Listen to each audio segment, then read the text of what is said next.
आप सभी का आपके YouTube परिवार ड्रीम विथ राम में स्वागत है। उम्मीद है कि आप लोग अच्छे होंगे और आपकी पढ़ाई निरंतर जारी होगी। तो जैसे हम लोग ये पढ़ना स्टार्ट किए थे, आधुनिक भारत पढ़ रहे थे। आधुनिक भारत के अंतर्गत हम महत्वपूर्ण टॉपिक कवर कर रहे थे जो एग्जाम में कई बार प्रश्न पूछे जाते हैं। तो आधुनिक भारत में हमने जो टॉपिक कवर किया था अभी फिलहाल में पिछली क्लास में, उस टॉपिक का नाम था भारतीय राष्ट्रीय कांग्रेस, जिसका हमने पार्ट 1 आपको दे दिया था। उसमें हम आपको सारे सन याद करा दिए थे। अब जो टॉपिक आज है उसी का ये दूसरा पार्ट है। उससे रिलेटेड जितने महत्वपूर्ण प्रश्न हैं आज हम उनको पढ़ने वाले हैं। तो चलिए हम लोग आज इसको पढ़ते हैं। भारतीय राष्ट्रीय कांग्रेस, इसमें जितने भी महत्वपूर्ण प्रश्न बनेंगे हम उनको देखने वाले हैं। और इन्हीं से देखिए, अब आप अगर पुरानी परीक्षाओं का अवलोकन किए होंगे तो आपको पता होगा कि जैसे जितने इनके अधिवेशन हैं तो अधिवेशन बहुत सारे हैं। तो आपको पूरा तो याद नहीं करना है। प्रारंभ के हम आपको जो ट्रिक से अधिवेशन की सन लिखा दिए हैं, जो डेट लिखा दिए हैं, वो आप याद कर लीजिए। उसके बाद जो अभी हम आपको फैक्ट देने वाले हैं, इतने फैक्ट आप याद कर लीजिए, फिर आपका कांग्रेस अधिवेशन से प्रश्न सारा बन जाएगा। तो आइए देखते हैं। यहाँ पे देखिए, ये भारतीय राष्ट्रीय कांग्रेस, इसके बारे में हम आपको पिछली क्लास में बता दिए हैं। ये इसकी स्थापना हुई थी 1885 में। हमको याद रखना है, ये पढ़ना है 1885 से लेकर के 1947 तक, ये इसका टाइम पीरियड माना जाता है कांग्रेस का। अब जरा ध्यान दीजिएगा, अगर हम बात करेंगे तो इसमें हम आपको बता दिए थे जो इसकी स्थापना हुई थी ये बम्बई में हुई थी। ये आपको बताया गया था पिछली क्लास में, और नहीं देखे हैं तो आप जाकर के पिछली क्लास को देख लीजिएगा। उसके बाद इसका पार्ट 2 ये देखिएगा, तब आपको बेटर समझ में आएगा। तो इसके अध्यक्ष थे A.O. हुम, जिनका नाम था एलन ऑक्टेवियन हुम। इनके बारे में हम आपको बता दिए थे, तो थोड़ा जल्दी से हम आपको बताने वाले हैं ये क्या थे। तो ये स्कॉटलैंड के रहने वाले थे, असैन्य अधिकारी थे। इनको शिमला पसंद था, इसलिए इनको शिमला का संत कहा जाता। आगे बढ़ेंगे तो देखिए, अब जो चीज आपको याद करनी है, इसमें जितना चीज हम आपको लिखे हैं इतनी ही चीजों को ध्यान देना है, और जैसे हमारे साथ हम करते जाएंगे वैसे आपको भी करते चलना है। चलिए, तो यहाँ देख रहे हैं आप, सबसे पहले लिखा हुआ है प्रथम पारसी अध्यक्ष। आपसे डायरेक्ट 1 नंबर का क्वेश्चन बनेगा कि पहला कांग्रेस का पहला पारसी प्रथम पारसी अध्यक्ष कौन था। तो आपको पता होना चाहिए दादा भाई नौरोजी। दादा भाई नौरोजी ये प्रथम पारसी अध्यक्ष थे, और ये 3 बार अध्यक्षता कर चुके हैं। 3 बार, ये अपनी कॉपी में नोट करते चलिएगा, और हम आपको बार बार बनाए हैं। अपना नोट्स बना लीजिएगा और उसी का एग्जाम में रिवीजन करिएगा, उससे बेस्ट तरीका कोई नहीं। हाँ, ये चीज आपको पता है, इससे हर एग्जाम में प्रश्न जरूर बनता है, तो इतनी पॉइंट आपको जरूर नोट करने। चलिए, प्रथम पारसी अध्यक्ष कौन थे? दादा भाई नौरोजी। इनको हम आपको बता चुके थे कि इनको हम वयोवृद्ध पुरुष के नाम से जानते हैं, अथवा वयोवृद्ध पुरुष की इनको संज्ञा दी गई। आगे चलिएगा, आपसे पूछेगा प्रथम मुस्लिम अध्यक्ष, तो आपको बताना है बदरुद्दीन तैयब जी। ये ध्यान रखना है, ये प्रथम मुस्लिम अध्यक्ष थे जिनका नाम है बदरुद्दीन तैयब जी। आगे आएंगे, प्रथम अंग्रेज अध्यक्ष। आपसे पूछेगा कांग्रेस का प्रथम अंग्रेज अध्यक्ष कौन था, तो आपका आंसर होना चाहिए जॉर्ज यूल। अब कहीं कहीं ये यूले लिखा रहेगा, उससे कोई फर्क नहीं पड़ने वाला है। जब भी आपको ऑप्शन मिलेगा तो या तो यूल मिलेगा या तो यूले मिलेगा, तो उसके लिए आप ये बेफिक्र रहिए। आप बस ये सोचिए कि हाँ, चीजों को समझते चलिए बस। चलिए आगे बढ़ेंगे। आपसे डायरेक्ट एग्जाम में प्रश्न पूछेगा कि वंदे मातरम, पहली बार वंदे मातरम कहाँ और कब गाया गया था, ये आपसे पूछेगा। तो आपको ये पता होना चाहिए कि वंदे मातरम किसकी रचना है। पहले तो ये ध्यान दीजिए, तो वंदे मातरम ये बंकिम चंद्र चटर्जी की रचना है। बंकिम चंद्र चटर्जी इनकी रचना है। और ये कहाँ से लिया गया है, तो इनकी एक पुस्तक थी जिसका नाम था आनंद मठ। आनंद मठ, इस पुस्तक से इसको लिया गया है। बंकिम चंद्र चटर्जी की पुस्तक थी आनंद मठ, उसी से लिया गया वंदे मातरम। और ये हमारा है क्या, तो ये हमारा राष्ट्रीय गीत, और राष्ट्रीय गीत है। और इसको हम गाते कितनी देर में है, तो इसको हम 65 सेकंड में गाते हैं। इतना चीजें तो आपको पता होनी चाहिए, ये छोटी छोटी जानकारी है, ये आपको मालूम होना चाहिए। तो ये वंदे मातरम पहली बार गाया कब गया, तो जरा यहाँ ध्यान दीजिए, 1896 कलकत्ता का अधिवेशन था। इस कलकत्ता के अधिवेशन में गाया गया वंदे मातरम। और दूसरा नंबर, इसमें एक चीज आपसे और पूछेगा कि इस समय इसके अध्यक्ष कौन थे, तो इसके अध्यक्ष थे रहीमतुल्लाह सयानी। इसके अध्यक्ष थे रहीमतुल्लाह सयानी। आगे बढ़िएगा, प्रथम बार स्वराज शब्द का प्रयोग। आपसे डायरेक्ट ये प्रश्न उठेगा, और आप अगर एग्जाम की तैयारी कर रहे होंगे तो आपको कहीं ना कहीं जब आप प्रीवियस ईयर सॉल्व किए होंगे तो ये सारे प्रश्न आपको जरूर दिखाई देंगे। जरा ध्यान दीजिएगा, प्रथम बार स्वराज शब्द का प्रयोग दादा भाई नौरोजी ने किया था और डेट क्या थी, तो 1906 में। 1906 में दादा भाई नौरोजी ने इस शब्द का प्रयोग किया था, किसका, स्वराज शब्द का। और अधिवेशन कौन था, तो कलकत्ता के अधिवेशन में इन्होंने इसका प्रयोग किया था। आगे आइए, कांग्रेस का विभाजन, यानी कांग्रेस में भी विभाजन हो गया। अब विभाजन हुआ कब, तो डेट थी 1907। सूरत का अधिवेशन था, और सूरत है कहाँ, तो गुजरात में। आपको आगे बढ़ना है। देखिए, अगर आपसे पूछेगा कि ये जब विभाजन हुआ तो कांग्रेस का बंटवारा हो गया, कितने भाग में हुआ, तो 2 भाग, पहला नरम दल और दूसरा गरम दल। ये 2 चीजें हो गई, नरम दल और गरम दल, इन 2 भागों में टूट गया। एग्जाम में आपसे इनसे पूछता है, गरम दल में प्रमुख रूप से पूछ लेता है कि कौन कौन से थे, आपको देगा डायरेक्ट नाम, इनमें से छांटिए कौन गरम दल के नेता थे। तो 3 मुख्य रूप से आप याद रखेंगे, लाल, बाल, पाल, ये आपको याद रखना। लाल से आप बना लीजिएगा लाला लाजपत राय, बी से आप बना लीजिएगा बाल से बाल गंगाधर तिलक, और इससे बना लीजिएगा बिपिन चंद्र पाल। यही आपको ध्यान रखना, लाल, बाल, पाल, लाला लाजपत राय, बाल गंगाधर तिलक, इससे बनाइएगा भाई बाल गंगाधर तिलक और बिपिन चंद्र पाल। ये आपको याद रखना, तीनों के नाम आपको याद रखने हैं, लाल, बाल, पाल, लाला लाजपत राय, बाल गंगाधर तिलक, बिपिन चंद्र पाल। ये 3 थे जो गरम दल में थे, और उसके बाद आप डालिएगा सबको नरम दल में। चलिए आगे बढ़ेंगे। 1911 का अधिवेशन देखिएगा, आपसे ये पूछेगा कि राष्ट्रगान, हमारा राष्ट्रगान क्या है, तो जन गण मन, ये हमारा राष्ट्रगान है। ये पहली बार कब गाया गया, तो आपको पता होना चाहिए, ये पहली बार कलकत्ता के अधिवेशन में गाया गया था। कलकत्ता के अधिवेशन में गाया गया है। अब कब गाया गया था, तो 1911 में।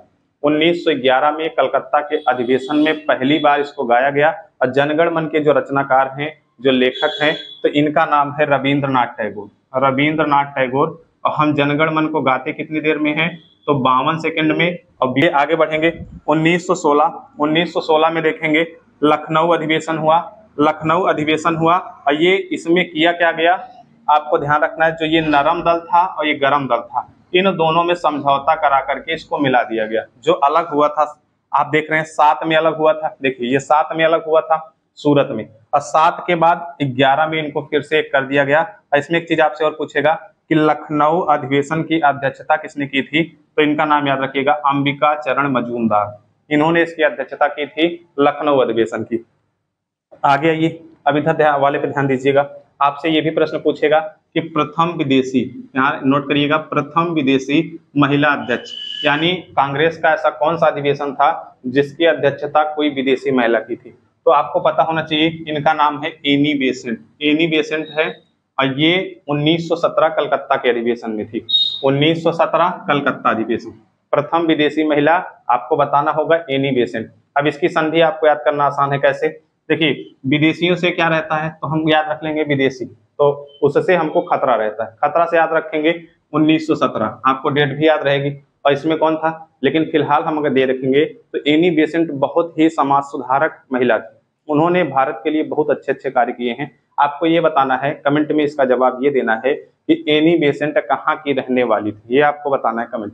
चलिए आगे बढ़ेंगे, सबसे युवा अध्यक्ष पूछेगा, यानी कांग्रेस का पूछेगा सबसे युवा अध्यक्ष कौन था। ये सब एक एक नंबर के प्रश्न बनेंगे, ध्यान रखिएगा, जब भी आपसे पूछेगा ना, तो जितना हम यहाँ आपको बोर्ड पे लिखे हैं, इन्हीं प्रश्नों में से आपका प्रश्न बनने वाला है। चलिए, सबसे युवा अध्यक्ष कौन था, तो 1923 का अधिवेशन था। इसमें थे अबुल कलाम आजाद। उस समय इनकी जो उम्र थी ये 35 वर्ष थी, और ये सबसे युवा अध्यक्ष थे किसके, कांग्रेस के। आगे बढ़िएगा, आपसे ये भी कई बार एग्जाम में प्रश्न पूछा है, एसएससी ने खूब पूछा है, या विभिन्न परीक्षाओं में जो जिस भी परीक्षा की आप तैयारी कर रहे हैं जिसमें इतिहास आएगा, उन सब में ये प्रश्न खूब पूछा जाता है कि एकमात्र अधिवेशन जिसकी अध्यक्षता गांधी जी ने की थी। आपसे उस अधिवेशन का नाम पूछेगा, तो ये है बेलगाम, बेलगाम अधिवेशन है। और ये है कहाँ बेलगाम अधिवेशन, यानी ये बेलगाम जगह है कहाँ, बेलगांव जगह है कहाँ पे, तो आपका आंसर होना चाहिए ये बेलगांव है कर्नाटक, और इसकी अध्यक्षता गांधी जी ने की थी। और ये कब हुआ था, तो 1924 में हुआ था, ये गांधी जी के द्वारा किया गया था। आगे आइएगा, आपसे ये प्रश्न बनता है, प्रथम भारतीय महिला अध्यक्ष, यानी अभी तक तो आप इसके पहले पढ़े थे प्रथम विदेशी महिला अध्यक्ष, अब इसके बाद आएंगे तो आपका पूछेगा प्रथम भारतीय महिला अध्यक्ष। तो आपको याद रखना है, इनका नाम है सरोजनी नायडू। सरोजनी नायडू है, इन्होंने इसकी अध्यक्षता की थी, और ये जगह थी आपका याद रखेंगे कानपुर। कानपुर है। अब ये कब हुआ था? तो 1925 का, 1925 का अधिवेशन था। इसकी अध्यक्षता आपको याद रखना है कौन किए थे? प्रथम भारतीय महिला अध्यक्ष थे जिनका नाम था सरोजिनी नायडू। आगे आइएगा, ये भी भाई महत्वपूर्ण है, सबसे ज्यादा महत्वपूर्ण, ये तो आप भूलिएगा मत। हम जितना लिखे हैं समझ लीजिएगा सबसे महत्वपूर्ण वाला ही हम आपके लिए लिखे हैं। अगर आप पूरा याद करने जाएंगे ना तो आपको एक बोरिंग सा लगेगा कि अरे इतना बड़ा तो अधिवेशन है, अगर हम ये याद करेंगे तो जीएस में हम आगे और कैसे पढ़ पाएंगे। तो आपको बस इन्हीं चीजों को पकड़ के रखना है कि इन्हीं चीजों को आपको भूलना नहीं है। देखिए, पूर्ण स्वराज का प्रस्ताव, पूर्ण स्वराज का प्रस्ताव पारित किया गया कब हुआ? देखिए 1929 में हुआ था और ये हुआ था लाहौर में। लाहौर में ये हुआ था 1929 में। ये आपको याद रखना है क्या? पूर्ण स्वराज का प्रस्ताव। अब एक चीज और आगे बढ़िएगा, कांग्रेस का प्रथम अधिवेशन, ये भी प्रश्न बनता है कि कांग्रेस का प्रथम अधिवेशन जो गांव में हुआ था, गांव में हुआ था, तो ये है फैजपुर। फैजपुर का अधिवेशन था जिसकी अध्यक्षता किए थे जवाहरलाल नेहरू। ये आपको नोट करना है, कांग्रेस का था पहला अधिवेशन जो गांव में हुआ था और जो गांव का नाम था फैजपुर। आपको कमेंट में ये बताना है कि ये फैजपुर जो जगह है, फैजपुर, चलिए हम ही बता दे रहे हैं, नहीं तो भाई आप कहेंगे कि सर हम ही से कह रहे हैं बार बार कमेंट के लिए। तो आपको ये बताना, देखिए फैजपुर है ये महाराष्ट्र, महाराष्ट्र का एक गांव था फैजपुर, वहीं पे हुआ था और जिसके अध्यक्ष कौन थे? तो जवाहरलाल नेहरू थे, पंडित जवाहरलाल नेहरू। और ये कब किए थे? तो 1937 में। और एक चीज और ध्यान रखिएगा, आपसे पूछेगा, देखिए 1941 से लेकर के 1941 से लेकर के 45 तक, 1945 तक कोई भी कांग्रेस का अधिवेशन नहीं हुआ, 41 से 45 तक, जिसके दौरान जो अबुल कलाम आजाद थे ये लगातार, अबुल कलाम आजाद ये लगातार 6 वर्षों तक अध्यक्ष बने रहे। और एक तो पॉइंट आपको और नोट करना है, क्या क्या चीजें, देखिए अगर आपसे पूछेगा तो हम आपको पिछली क्लास में ये बताए थे कि सबसे अधिक बार जो अधिवेशन हुआ था कलकत्ता में हुआ था। ये आपको मालूम है कितनी बार हुआ था? 10 बार। उसके बाद हम आपको बताए थे दो जगह 7-7 बार। कहाँ कहाँ? देखिए बंबई में 7 बार हुआ था और मद्रास में 7 बार हुआ था, ये हम आपको पढ़ा चुके हैं। तो एक चीज आप अपने अंदर ये हैबिट बनाइए, जैसे यहाँ देखिए, अगर ये आप भूल जाते हैं कि आपसे पूछ लेगा कि वंदे मातरम पहली बार कहाँ गाया था, स्थान का नाम पूछ लेगा, तो थोड़ा काम ये करिएगा, आपके पास एक तो हिंट तो है, जैसे कलकत्ता है, बंबई है, मद्रास है, तो जरा यहाँ देखिए, अगर वंदे मातरम बात करेंगे तो कलकत्ता, अगर हम बात करेंगे यहाँ देखिए राष्ट्रगान, तो ये भी है आपका कलकत्ता। तो चाहे आपका राष्ट्रगान हो चाहे वंदे मातरम, दोनों याद रखिएगा कलकत्ता। अब एक याद रहेगा आपको 1896, ये आपको डेट याद रखनी है 1896। अब इसको याद कैसे रखेंगे? तो देखिए ये 96 है और ये 1911 है, यही आपको नोट करना है। इसमें चाहे आप ऐड करने का बना लीजिए या कुछ आपको जो बेटर लगता हो जिससे आप लंबे समय तक याद रख सके वो आप बना लीजिए। बस ये जगह तो आपको पता है दोनों कलकत्ता में थे, और ये 1896 में था और ये क्या था आपका 1911 में था, लेकिन दोनों अधिवेशन कहाँ हुए थे? तो कलकत्ता में। और ये वाला देखिएगा जो कांग्रेस पहली बार विभाजित हुआ, अब इसको याद कैसे रखें? देखिए ये 1907, 7 का मतलब समझ रहे हैं, देखिए 7 कहते हैं साथ रहना, 7 कहीं ना कहीं साथ से रिलेटेड है, तो 7 का मतलब अब साथ नहीं रह गए, कौन? कांग्रेस में। तो कांग्रेस का विभाजन हो गया, कितने भाग में टूट गया? 2 भाग में। किसमें किसमें? नरम दल और गरम दल। तो 7 में हुआ, ये 7 तो होता है, 7 का मतलब साथ होता है, लेकिन ये साथ ना रह गए थे, अलग अलग हो गए। अब ये फिर मिले कब? अलग तो हो गए। अब जरा देखिए 7 नहीं था तो इसमें 16 देख रहे हैं, 7 था उसके बाद ये 16 में क्या हुआ? इसमें दोनों में समझौता करा दिया गया, यानी 7 में तो 7 होना था, 7 नहीं हुई, लेकिन कब हुई जाकर के? 1916 में। और यहाँ आपको जरा ध्यान देना है 1917, तो 17 से आपको खतरा है, तो 1917 के अधिवेशन में एनी बेसेंट थी विदेशी महिला जिन्होंने इसकी अध्यक्षता की थी। और आगे बढ़ेंगे, युवा कौन सा है? देखिए जो ये 23 देख रहे हैं, 23 1923, अगर हम आपको इसको अगर उम्र में कन्वर्ट करने को कहें तो एक हम कह सकते हैं 19 वर्ष का युवा है, एक 23 वर्ष का युवा है, तो भाई ये दोनों युवा है, तो इससे आप रिलेट कर लीजिएगा 1923 का ये युवा है। अब जरा इससे बढ़ेंगे 1923, तो ये 1923 में हुआ था और इनकी उम्र कितनी थी? तो इनका नाम था अबुल कलाम आजाद, तो ये सबसे युवा अध्यक्ष थे जो 35 वर्ष के थे। यहाँ ये 24 देख रहे हैं, 24 में जो अध्यक्षता की थी गांधी जी ने की थी बेलगाम। अब इसको कैसे याद रखेंगे? इसको भी भाई देखिए ये 23 था, ये 24 है, ये 25 है, तीनों साथ में है। उसके बाद देखिए 25 के बाद आपका 29 है, उसके बाद 37 है, बस रिलेट करते चले आइएगा, आपको याद हो जाएगा। अगर 1-2 बार ये वीडियो देखेंगे तो आपको ये बेटर ढंग से समझ में आ जाएगा और आपको याद हो जाएगा। और एक काम और करिएगा, इस जितना हम ये आपको यहाँ बोर्ड पे लिखे हैं इतना अपना एक नोट्स बना लीजिएगा, और फिर अगर आप किसी परीक्षा में बैठिएगा या आप अपना प्रीवियस ईयर करिएगा तो आपको मैक्सिमम क्वेश्चन इसमें से मिल जाएंगे। 80% से ज्यादा क्वेश्चन आपका मिल ही जाएगा। यदि आप बहुत बड़ी परीक्षा की तैयारी करेंगे तो हो सकता है इसमें बाय डिफॉल्ट आपका ना मिले, लेकिन आपका ये तैयारी पूरी हो जाएगी। तो आपको इसी पे ज्यादा फोकस करना है। देखिए एक चीज और समझ लीजिएगा, पढ़ने का तरीका क्या है, जैसे सिलेक्शन होता कैसे, सिलेक्शन होगा कब, अपनी एक सफल रणनीति बनाइए। जैसे बहुत सारा बुक में रखा है, तो यदि आप पहले प्रीवियस ईयर का अवलोकन करेंगे और उसको देखेंगे कौन से प्रश्न बार बार रिपीट हुए हैं, यानी बार बार रिपीट किया जा रहा है, तो पहले उन प्रश्नों को अच्छे ढंग से कवर कर लीजिए ताकि उससे प्रश्न बने तो आपका प्रश्न ना छूटे।